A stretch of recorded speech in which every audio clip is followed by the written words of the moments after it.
What up, world? It's your boy Chuck Wick Ill, aka Charles Brown, back again with another Talking Facts. But first, I want to ask you, are you good? If you good, hit that like button, hit that subscribe button, hit that notification button so you can get notified on all the upcoming episodes, and make sure to share the video.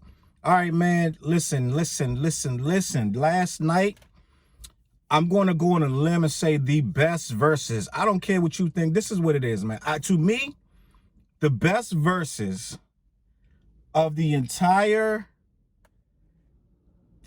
since last year, to me, was Big Daddy Kane versus KRS-One, or KRS-One versus Big Daddy Kane, no matter how you want to put it.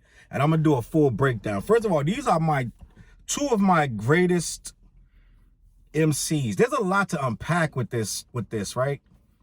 Big Daddy Kane versus KRS-One. So I did a video a few days ago, probably about 4 or 5 days ago, about who could win this battle, who would come out victorious. Would it even make any sense to have these two battle?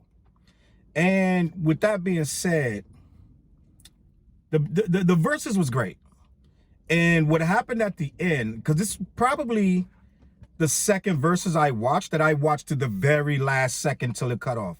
There's not many verses that's going to take me through 3 hours, 4 hours, and I'm going to be able to say, oh, I'm still watching it to the very end, right? But this one, I went to the very end. I did not want to cut it off. Well, it was certain little cringy parts that we're going to get into that made me want to fast forward or cut it off. But I did not cut it off. I did not want to cut it off because I was into every single aspect of this verses. And what I want to say about it, right? I thought it was great. And I want to get into the details of why I thought it was great. First of all, I knew pretty much every song that they performed. I knew I knew every artist that they featured. And there were a few features I expected to see that I did not see, like Kool G Rap was not there. MC Shan was not there. D Nice was not there. Nobody from BDP hit the stage that I remember.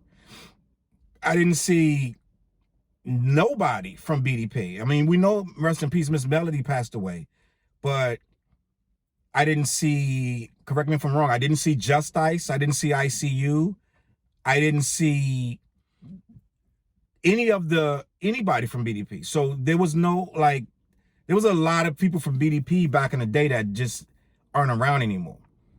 They got replaced with like a new BDP, which was like Mad Lion and Channel Live, but they're not technically BDP. So the people that he was rocking with later on in the 90s was there, and Buckshot was there, but I didn't see anybody from the early days of BDP, right? And I guess him and Scholar Rock Jr. are still at odds because I didn't see Scholar Rock Jr. there, Scholar Rock's son, which you would imagine they would be probably one of the first people to link up, but apparently they got issues. And I want to talk about that too. It's a lot of old beefs that still persist to this day from this great iconic time of life of hip-hop, right? We got stuff that's from the 80s that people still feeling funny about in 2021. And they still got to announce that we're good. We still got to make amends for stuff that was said in the 80s and 90s, and we're still dealing with it. But that's a whole nother subject. But I expected, let me start it off with, I did not watch the battle live. I watched the whole thing on a recap. I started it after it went off. I saw it on YouTube. So I watched the full recording after it already happened. And I wasn't there for a lot of the comments that were going on as it was happening. I didn't see it in the making. So I don't know the consensus of a lot of the stuff that was going on live. I'm just going off of what I saw for my own two eyes. I don't know what people were saying, oh, you should do this, do that. But I do know Versus has come a long way from, can you hear me? Am I loud enough? You're going in and out, but try to just turn up your speakers a little bit. Remember when Versus first came out, you had this guy on his computer at home and the other guy on his computer, and they trying to match up and link, and then, nah, how about this? He pressed the button and it don't come on. It came a long way from these crazy verses how they used to be. It's a multi-million-dollar event. They selling out the Garden or wherever they at, and it's just like, It's crazy. And you would assume, I think if KRS and Kane would have happened last year, it wouldn't have been as big as it was. I think Verzuz needed to grow and become this iconic thing, so then it was able to be what it was, right? I don't know the numbers of who was live watching. I don't know how many people they had on at the same time, but I do know I expected a lot of other things, and I don't even know if I agree with the DJ choices, right? So I'm going to start with the DJs. No, you know what? I'm not even going to start with the DJs. I'm going to start with how well constructed this show was. I don't think people grasped how well these two guys put this show together. I think that they made it seem so effortless that I think a lot of us thought that they made this stuff up as they went along, right? For example, with KRS-One had the line about pimps and hoes, and Kane's very next song is Pimpin' Ain't Easy, right? When KRS-One brings out his breakers, Kane brings out his breakers, right?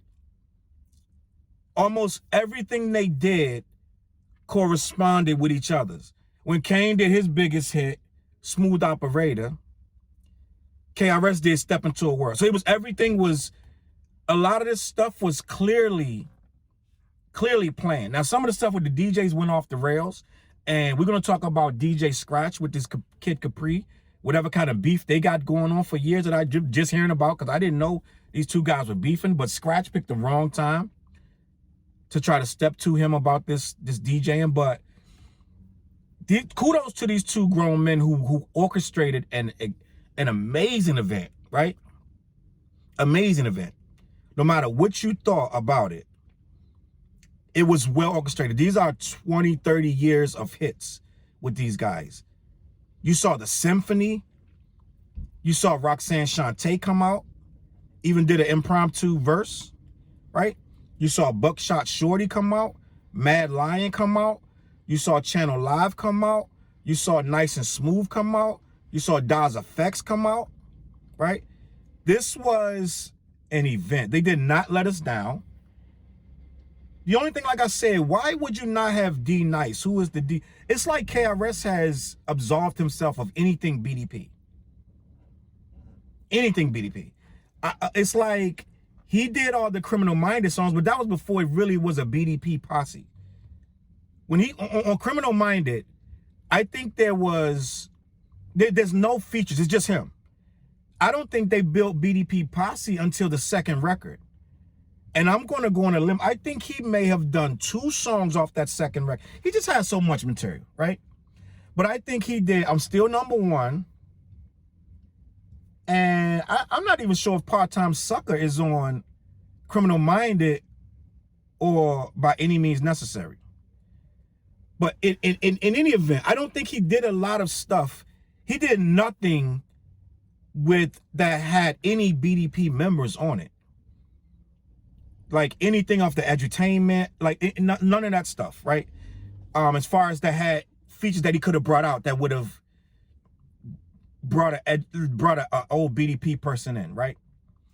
With that being said, I don't know why, if there's some type of thing going on with KRS and D Nice and those old members, but it seemed very just, this is all about KRS-One, right? That's who it's about. But I don't know, you know, why that we didn't get that element of it, that whole crew element from it. It just was KRS and just DJ Scratch and Kid Capri and Kane. I got so much to talk about with this event. One of the things, and please don't think I'm not KRS bashing, right? But I do want to talk about the fact that KRS spent a lot of time letting the crowd finish his lyrics. Now, you may think that's kind of petty, whatever. You'd be like, yo, that's petty. But I'm sitting there watching the show, and if I don't know these rhymes, I know all the rhymes. But if I'm somebody tuning in for the first time, or if I'm somebody that wanted to hear him say these verses, he barely finished any line of any song. I want to say about 2 or 3 songs he did some of the lines, but for the most part, he would stop, say half the bar, and let you finish the rest. I don't want to say the whole rap. I want to hear you rap it. That's almost the direct opposite of someone having the whole song in the background. We complained when these guys were doing tracks off the whole song with the whole track in the background, right? We complained. Do your verse. Don't have the tracks on. Have just you rap. You need to be rapping for real. That ain't no MC, right? So how are we going to complain when these guys come out playing their song with all the vocals in the background, but then we don't complain when KRS is saying half the bar and then being quiet through entire 3 and 4 songs in a row? Like,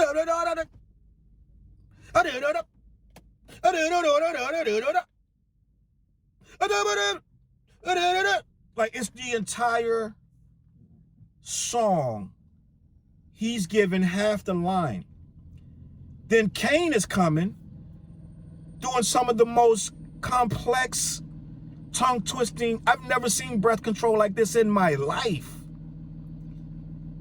I think this was overlooked, how much breath control Kane displayed with this match.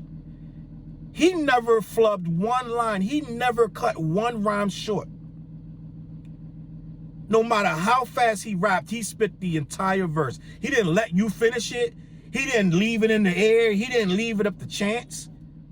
He didn't say, bring that back, DJ. This guy hit every mark. Every single mark. Some of the times, I would even go into percentage and say 20% of KRS, he made the sound of what the sound was supposed, what the verse was supposed to be. He wasn't even saying the line. Go back and listen to it. Go back and listen to BLACCCK. Some of this stuff, Chris was leaving the thing up to just like almost a mumble of the verse and then let you finish. I'm giving Kane props. A lot of people said Kane don't have enough songs, and it's debatable if he did, because he did a lot of freestyles over other beats to fill up that space. And Chris still left songs on the table.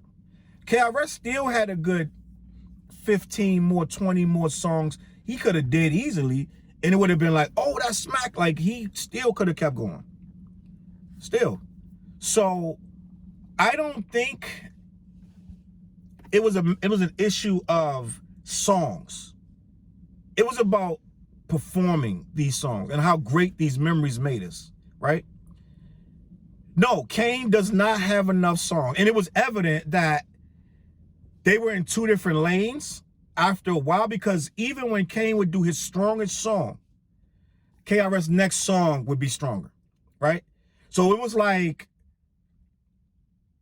Kane would hit you with raw, then KRS would come, you know what I'm saying? It'd be like the next song would be much more, it'd be hyper, and you just realize Kane was super nice and lyrical. But he didn't, don't get me wrong, he got great song, and I feel like there was no real winner with this. I feel like he held his own so strong, and the features he brought out, I think he did not get washed. I think he honestly, this could go either way. If you say he won, he won. If you say KRS won, they won, right? But I honestly feel like,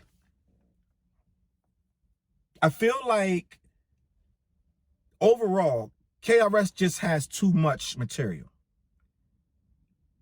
I just feel like his material is it spans too far, and it's too big, and it's just really too good, right? It's just too good. And Kane, I realized that his material in a lot of ways is more for listening, not dancing. And it's more for lyrical skill as opposed to hype. Kane don't really got a lot of hype. So even his hypest songs are lyrical. Warm It Up, Kane, right? Like all of it, like he got bangers, but they mostly for the lyrical aspect of it, of what he's doing and what he's saying. Kane got about 4 joints that'll make you jump up. Yo, he got about 4 or 5 joints, right? And let's just say it, be honest. We're gonna just let's be honest. All the Kane New Jack Swing stuff, hip-hop heads don't want to hear that. We just don't want to hear I go to work. He could have did the entire battle without playing I go to work. I get the job done. I work. We don't want to hear that song ever again. I'm sorry. And I love Kane's music. I don't want to hear I go to work. I get the job done. I don't want to hear that. So that's another song you got to take out. Even though it's one of his biggest records, you got to take that out. Because when he did the song, he jumped into the crowd. He tried to get an amp. But that's not for that. And even when the DJ was saying, he was like, ladies, like, yeah, you know where you gotta go with this. You know what I'm saying? Like, you're not getting the hip-hop crowd pumped up with some of this stuff, this New Jack City stuff, right? And that's where we started to take a turn with Kane's real career, because we didn't want to hear that. Yeah, it did numbers in the clubs, but that's not for what we're trying to do. So you got to scratch the New Jack stuff. So then you got, rest of his stuff is more lyrical. Smooth Operator, that's a, yeah, boom, ba-doom, ba-doom, boom. That's a bop, right? And it's going to let you get in the mode. That's some cognac. You know what I'm saying? That's some sit back. That's some lay back and listen to. He not rocking with this stuff that KRS is doing. You know what I'm saying? It's two different elements. And in hindsight, outside of performing, Kane was a very good performer. Because I seen Kane back in his heyday. He'd take his shirt off, and he used to come out with was it a couch?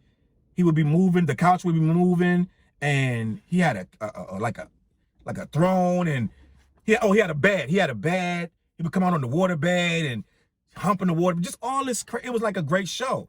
But this was arena stuff. It was like he was performing with Fresh Prince and Jazzy Jeff and Houdini. So it was a whole different animal. This is one man with a mic, and he held his own.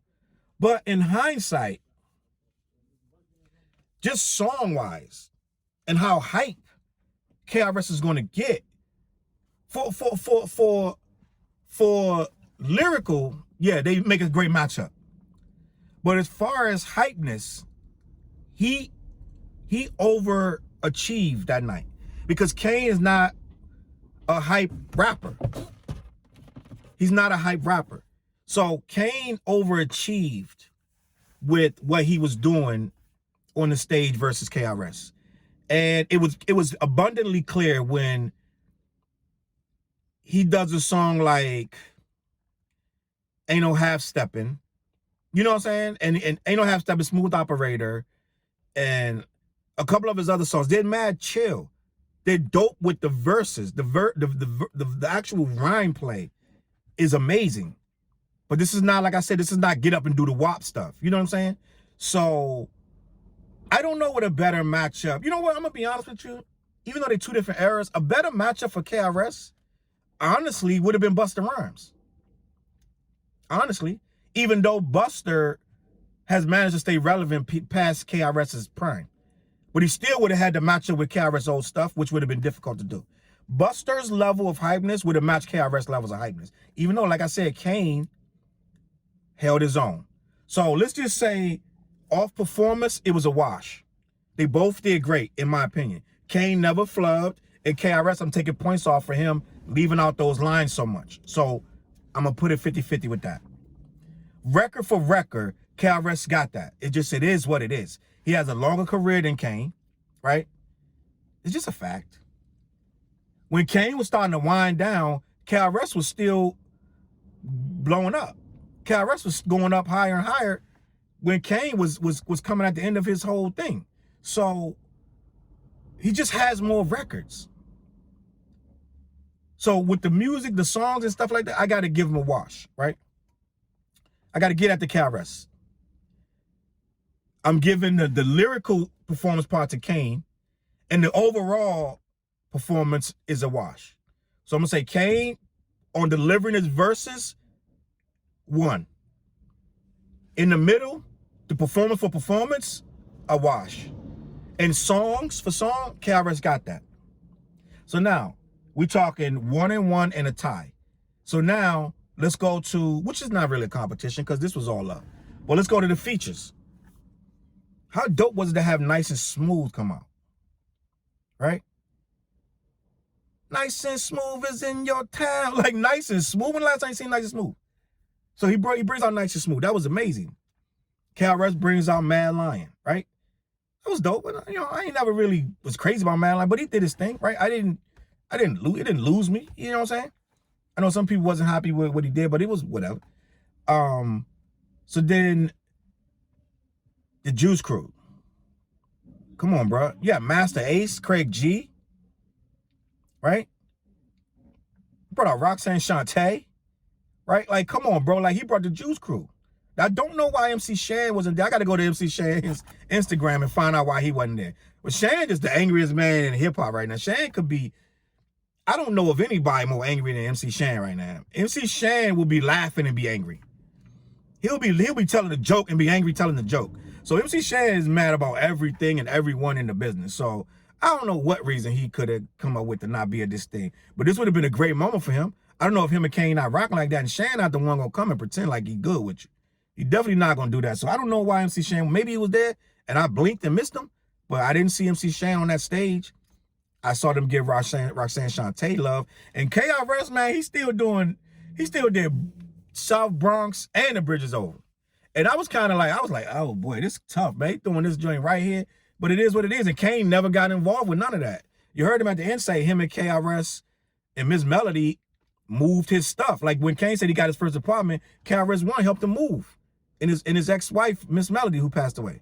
He said they helped him move into a new apartment, sat down and drank beer together, which we didn't know. I'd love to hear these stories of our icons behind the scenes that we didn't know. Who knew that these guys were cool behind the scenes? Who knew that? Like, who really knew that these guys go out and get drinks together and chill together? That's probably why Shan don't rock with Kane. Because Shan is one of them pick sides dudes. He like, you're not going to be cool with my enemy.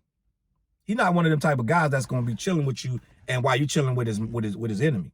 So it is what it is. But even KRS and Chance had came to an agreement of, you know, that they wasn't at odds no more. Even though they had the little battle back and forth like last year.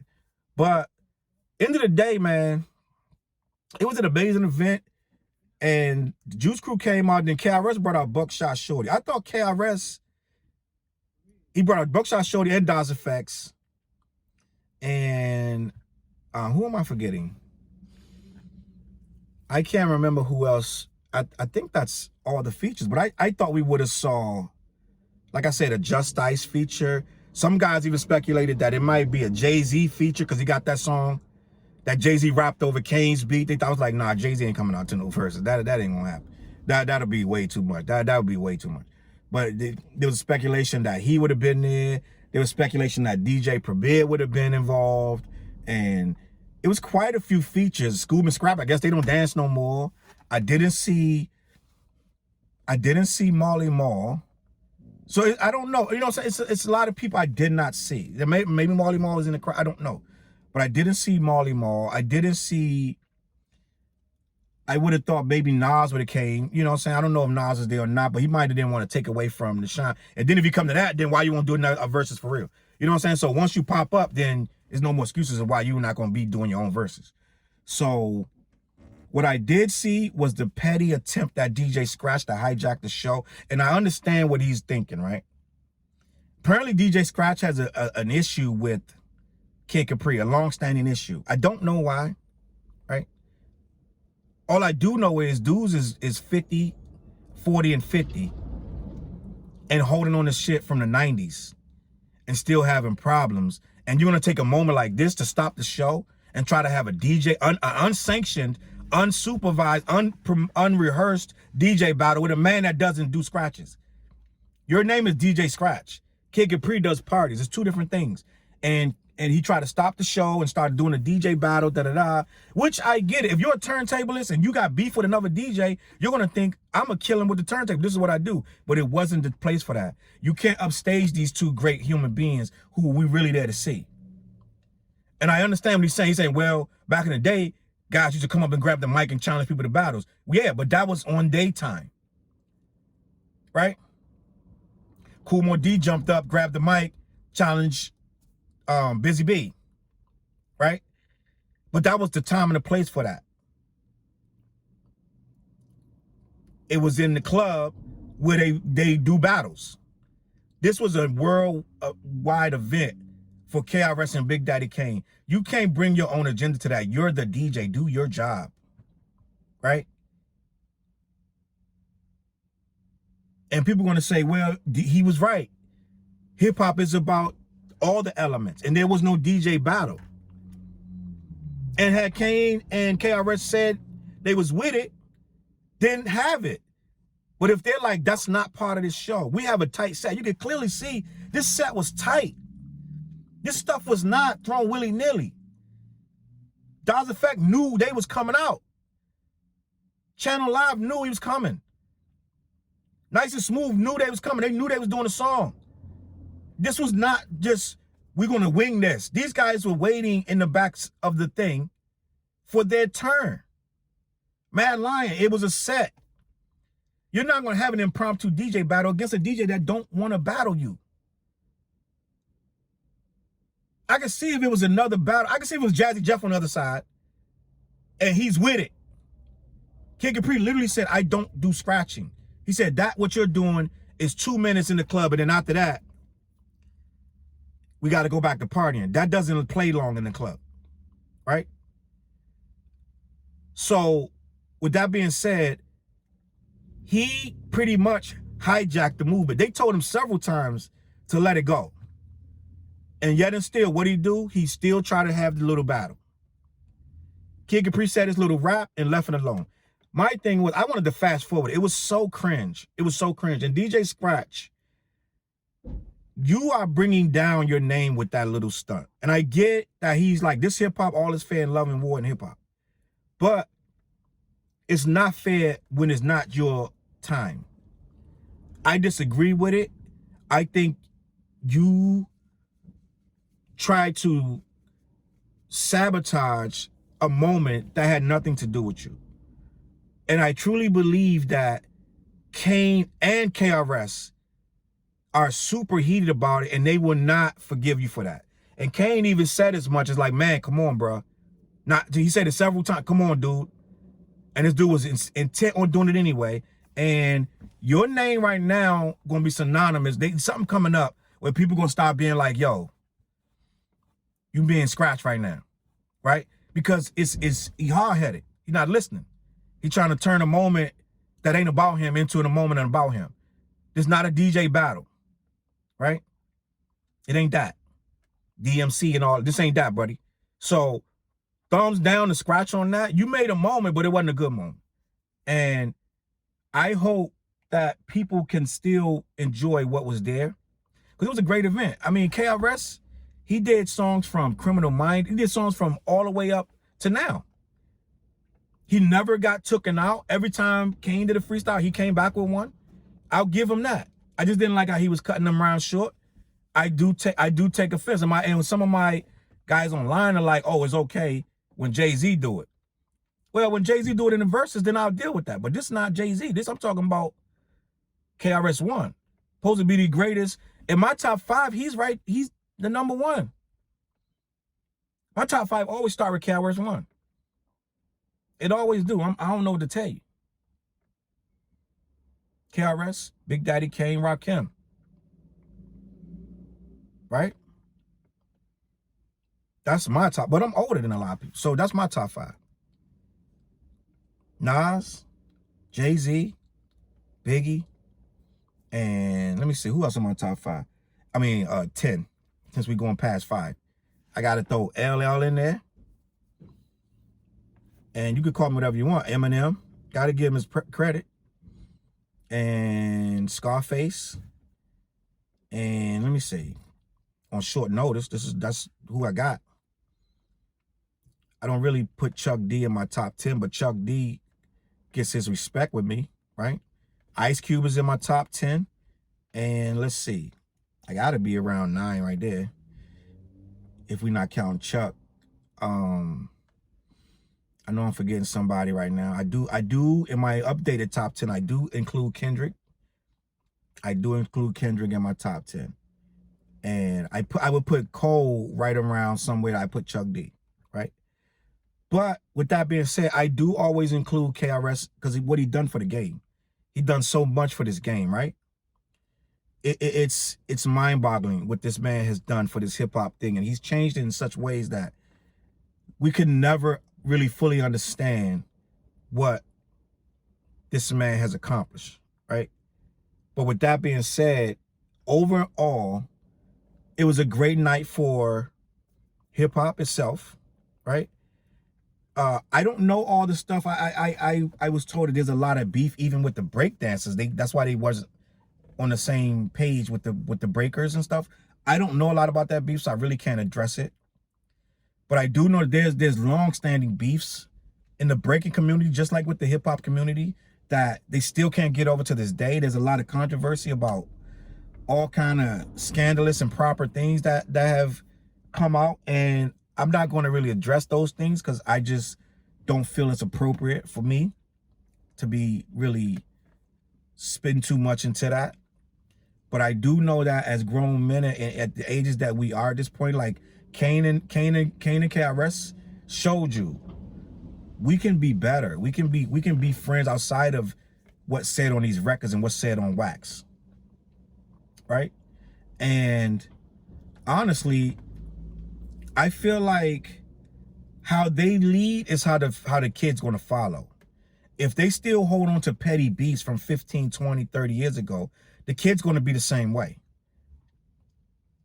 right? When Jay-Z and Nas made up, it became cool to start making up with people. 50 Cent took it right back to beefing, but for a minute, for a time, it was good, right?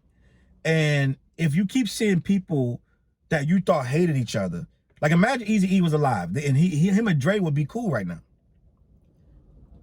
But at the time, we thought these dudes was gonna kill each other on sight, and not knowing that was all just for the wax. They were still good outside of the records, the beef records, right?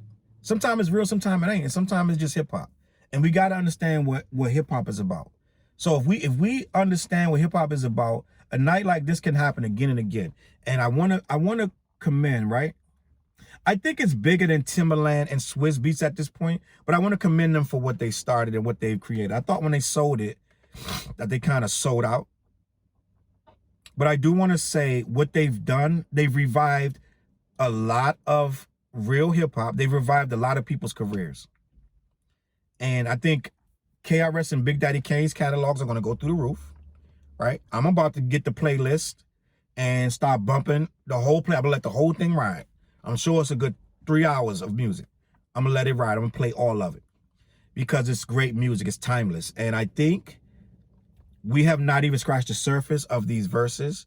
I think it feels like we're getting to the end of it, but I think we got a good 3 years left of battles of people who we revere. We got so many MCs that haven't went up yet. And it's just going to be an amazing continuation of a great culture.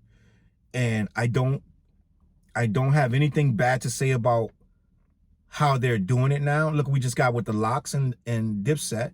Then we came right back with this. It's an amazing time to be a hip hop head. You got Drink Champs showing us the way to go. And I feel like we need to cherish this resurgence of hip hop. All right. That's all I got to say about that. Let me know what you think in the comments, man. If something I missed, let me know. Something I didn't touch on. I think I touched on pretty much. It was a long night, but I think I touched on pretty much everything I wanted to say. Shout out to everybody who was involved, and thank y'all for watching, man. Hit the like button, hit the subscribe button, share the video. Make sure you get the notifications. All right, I'm gonna catch y'all on that flip side. Go to CLBMG.com. My app, the Audio Liquor Indie app, is in a revamp mode, and once I revamp it, we're going all in. All right. But you can get it right now. It's for all indie artists. It's on Apple and Google Plus. I'm gonna catch y'all on the flip side. Peace.